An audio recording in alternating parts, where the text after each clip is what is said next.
Graça e paz, meus irmãos, minhas irmãs da graça. E você que não é da graça, eu vos saudo da mesma forma. Porque Deus é com todos. E o título desta mensagem é essa: Deus é para todos. Baseado no capítulo 3 de Efésios, de Gálatas, e no capítulo de número 28. Que seja judeu, que seja grego, escravo, livre, homem, mulher, preto ou branco, pobre, rico, feio, bonito, magro, gordo, alto, baixo, nós somos todos um só em Cristo Jesus. Existem várias denominações, vários movimentos que faz exceções, faz separações de pessoas. Há muitos movimentos por aí que diz que só eles são salvos, só eles vão herdar a vida eterna. E eu estudei sobre todos esses movimentos.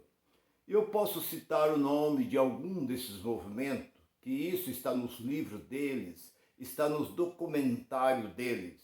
Nós vemos que a Igreja Congregação Cristã do Brasil, ela diz que ela é única e fora dela não há salvação.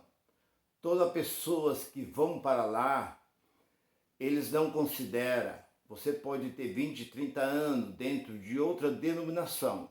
Quando você chega ali, você tem que passar pelo batismo.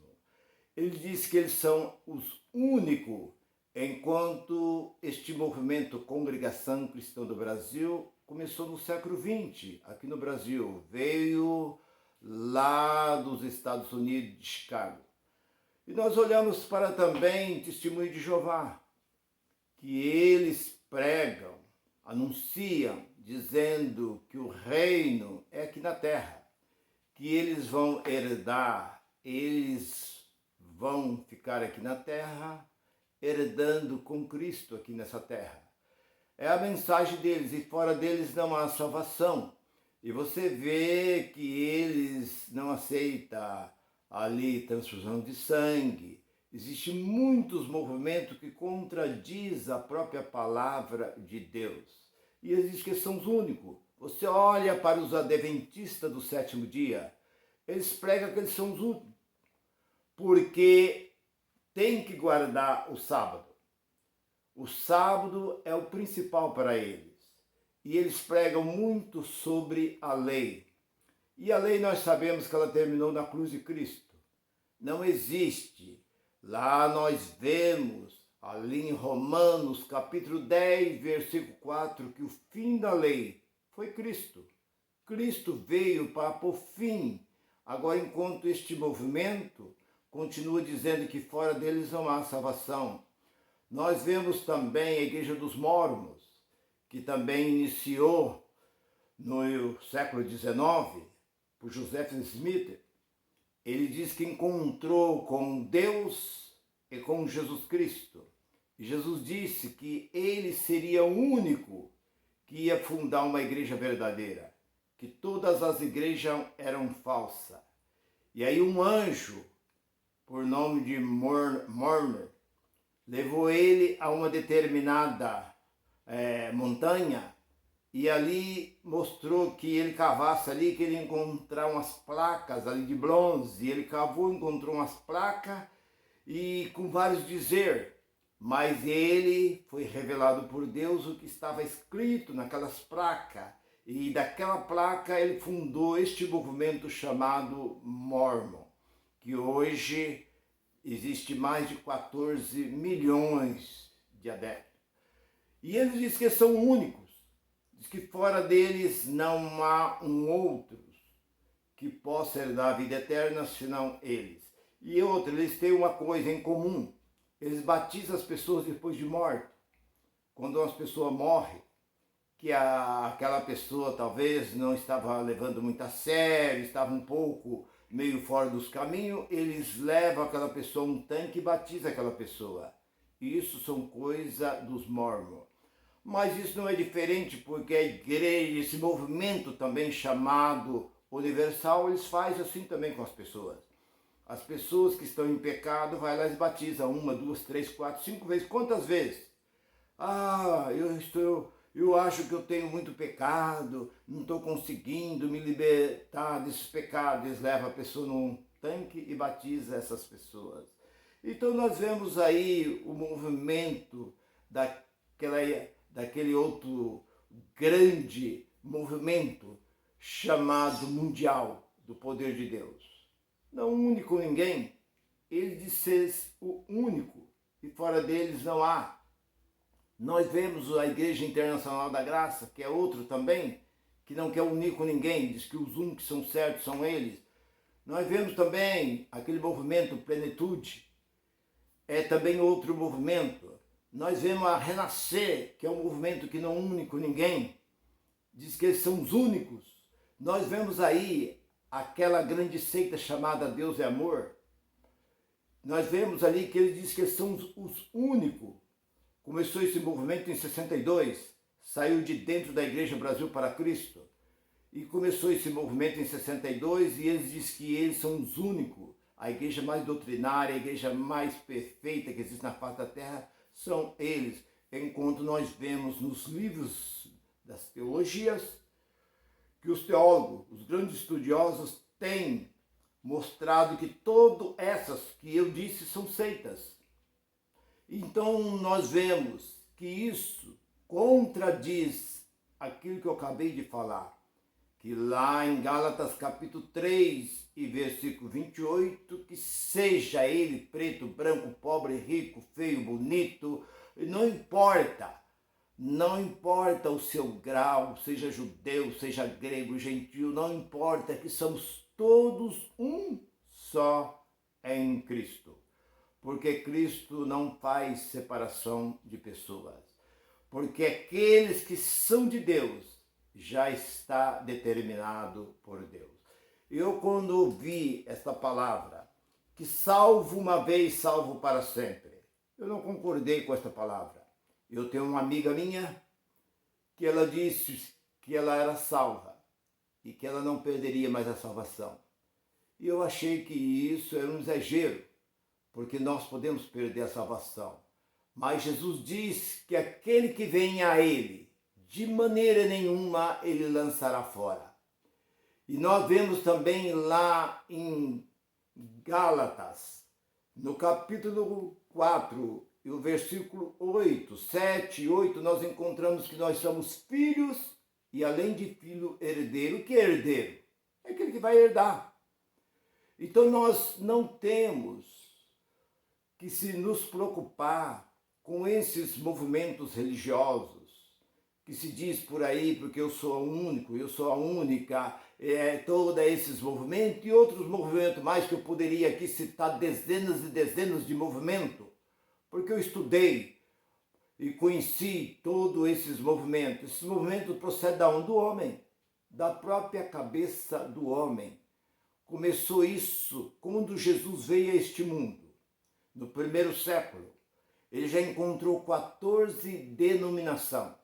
E a mais forte naquela época eram os saduceus e os fariseus. Além dessa, tinha mais 12.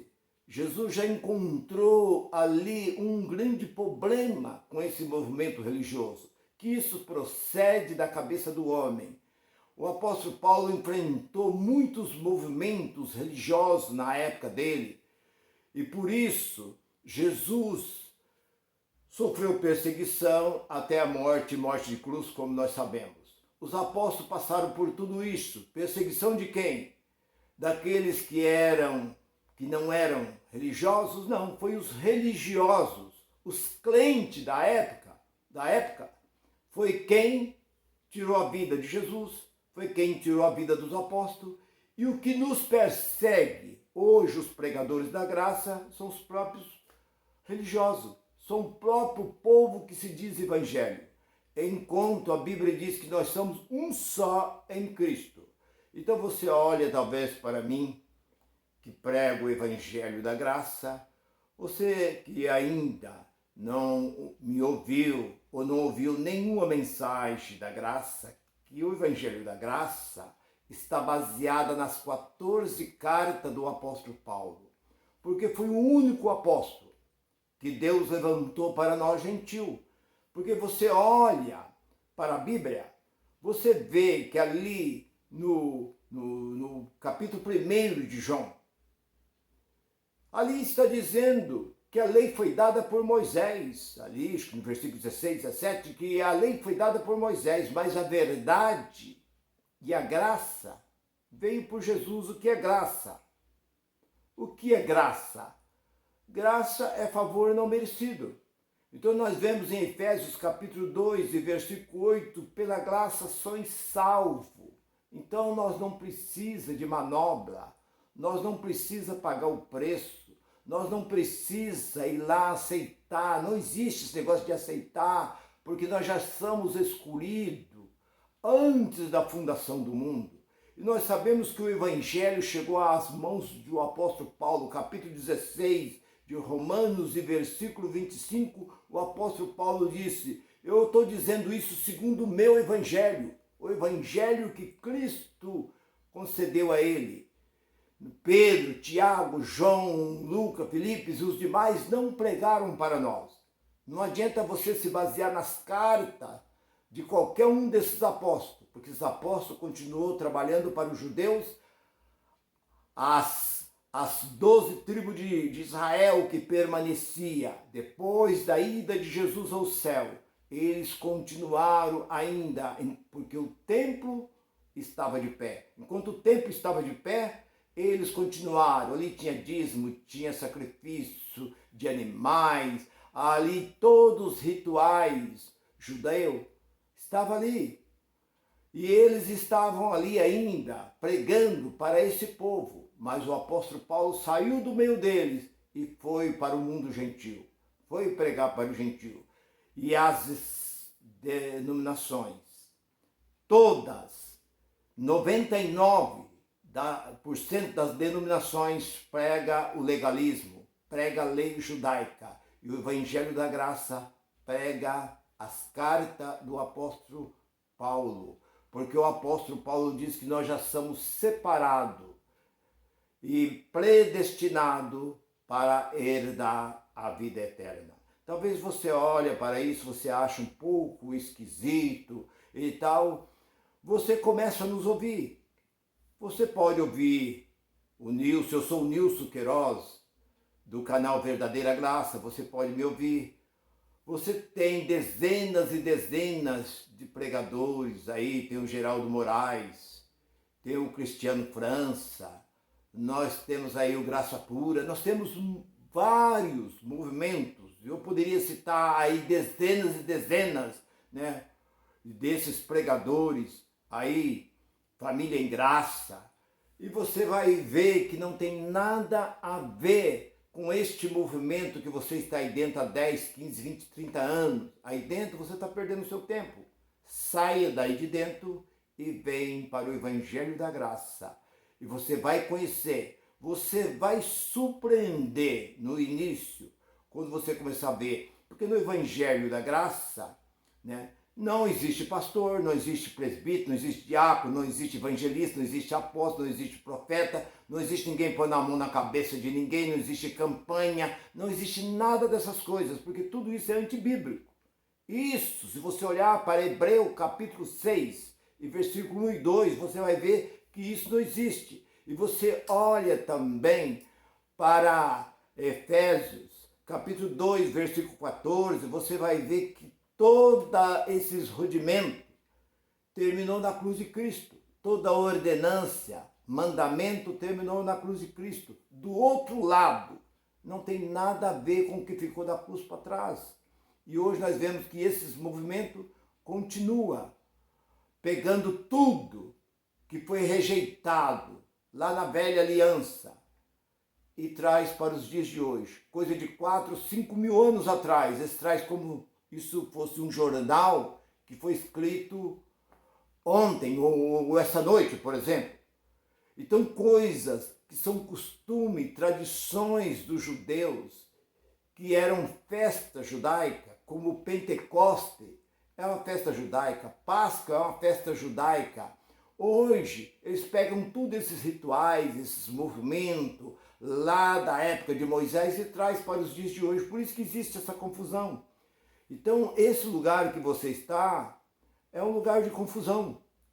Você talvez cresceu desde criança, nasceu, seus pais te levou você para este lugar, você cresceu aí dentro e talvez hoje você se tornou talvez aí um homem de posição, está aí em cima do púlpito, de paletó e gravata, mas você não conhece o verdadeiro evangelho da graça. Começa a nos ouvir, porque eu passei por tudo isso. Eu falo por experiência. Eu não falo porque eu li, não. Eu vivi 43 anos aí dentro. E eu sei muito bem do que eu estou falando. E eu não era aquele que sentava no banco, levantava do banco e vinha embora para casa, não. Eu era lá do meio da equipe, do grupo. Eu fazia parte, eu sabia e sei tudo que passa dentro desses batidores ali. É a mesma coisa, você chega num restaurante, você entra naquele restaurante tão bonito, tão chique, mas lá na cozinha você não sabe como é feita aquela comida, que jeito. Você vê aqueles garçons, aquelas garçonetes, tudo bem vestido, e você elogia aquele restaurante e tanta coisa, mas você não sabe como é feita essa comida, se tem higiênica, como é que é feito, se tem um asseio ali, como é que é preparada essa comida. Então assim, você chega ali, você vê aquele coral, você vê aquela equipe louvor, ar-condicionado, aquele lugar bonito, cheio de bandeira e cortina e tanta coisa, e ali vem o pregador e prega e fala e faz aquela coisa, e você levanta dali do banco e vai para o seu estacionamento ali, pega o seu carro, vai embora, fica maravilhado, mas você não sabe a origem daquilo ali. Quem é que está por trás daquilo ali? É uma máfia. Talvez é um mafioso que está por trás daquilo ali. Você está acostumado, você quer saber disso aí? Entra nos documentários. Entra hoje nos documentários desses movimentos, você fica sabendo o que está por trás desses grandes movimentos. É pior do que os movimentos políticos. Então eu estou dizendo isso para você que está me ouvindo neste momento, que você ainda não me conhece. Eu sou muito realista. Eu muitas vezes eu saí do meio, ainda não tinha terminado o culto. Eu saía porque eu não aguentava ver tantas mentiras pregadas em cima, porque eu conheço a Bíblia. Eu tinha conhecimento e tenho conhecimento da Bíblia, eu sei o que está dizendo a Bíblia. E os homens começavam a contar mentira, com campanha, promessa, chave da casa própria, do seu carro e tal, envelope. Eu sei que tudo isso é mentira, tudo isso é antibíblico. Porque o forte do movimento evangélico é dinheiro. O Deus do movimento evangélico é dinheiro. Tira o dinheiro do meio dele, você vê, fecha tudo, acaba tudo. O que movimenta esses movimentos evangélicos, essas grandes convenções, né? Esses grandes encontros com cantores e grandes pregadores, né? Essas convenções, né? Enche estádio, esse movimento. O que movimenta isso? Dinheiro. Tira o dinheiro deles. Acabou. Não existe mais. Deixa de existir. Não é Deus que sustenta esse movimento. Quem sustenta esse grande movimento chamado evangélico é o dinheiro. E esses homens que estão abrindo, cada dia está abrindo mais, é por causa do dinheiro. É como um movimento político. A política só existe por causa do dinheiro. Tirar o dinheiro da política, acaba também a política. Ninguém mais quer ser vereador, deputado, senador, governo, ninguém quer ser mais nada. Então é isso que está acontecendo. Talvez você está aí há tanto tempo enganado, pensando que você está servindo a Deus. Deus não está neste lugar. A Bíblia diz que Deus não habita neste lugar. Lá no capítulo 17, 24, eu gosto muito de frisar este versículo, 24 de Atos. Deus não habita em templo de pedra, templo feito por mão de homem. Deus habita no próprio tempo, que são vidas. Porque muita gente não conhece a palavra igreja. 90% dos crentes não sabe o que significa a palavra igreja. Você pode perguntar para uma pessoa o que é igreja? A igreja são nós. Mas o significado da palavra igreja, a maior parte deles não sabe o que significa. Jesus veio a este mundo fundar a sua igreja verdadeira. E o único que fundou a igreja verdadeira foi Cristo. Mas eu pergunto, quem é que segue hoje a igreja verdadeira? Ninguém. Não existe. O que existe hoje é manobra, mentiras, enganação. As pessoas se iludam. Vê aquele homem falando bonito, vê aquele homem ensinando bonito, falando coisas extraídas da Bíblia, que a Bíblia é um livro que tem tanto palavras para edificação, ali palavra para nos corrigir, que a Bíblia diz lá 2 Timóteo 3:16, que toda a Bíblia, né, ela é inspirada, ela serve para nos corrigir, para nos instruir, para que sejamos perfeitos e perfeitamente instruídos em toda boa obra. Mas os homens não vão pela palavra, eles vão por aquilo que está dentro da sua própria cabeça. Se você gostou dessa mensagem, se essa palavra falou no seu coração, divulga. Divulga isso. Deixa o seu like. Passa isso para os seus amigos, para os seus parentes, aquele que muitas vezes está aborrecido aí dentro da denominação, não está contente com o seu chefe aí, com o seu dirigente, e ele está aborrecido, fala para ele, dá uma olhada no Evangelho da Graça aí, e dá uma olhada nessas mensagens que você vai entender qual é o plano de Deus para a vida dos seus filhos aqui na terra. Que Deus assim te abençoe. Graça e paz para todos.